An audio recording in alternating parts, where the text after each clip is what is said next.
एकच पक्ष कांद्यावरील निर्यात शुल्क, कांद्यावर जुलमी निर्यात शुल्क लावणाऱ्या केंद्र आणि राज्य सरकारचा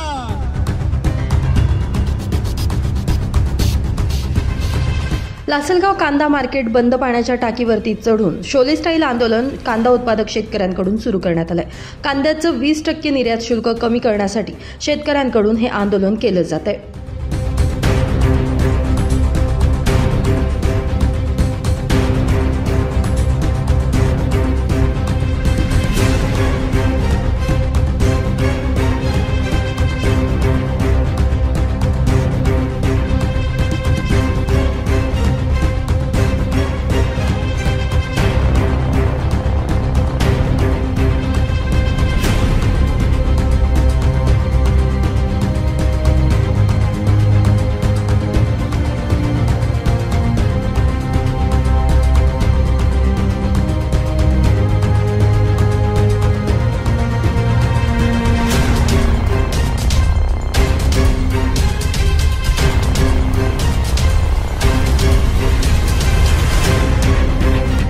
नाशिक माझा न्यूजसाठी लासलगाव प्रतिनिधी किरण आवारे, लासलगाव।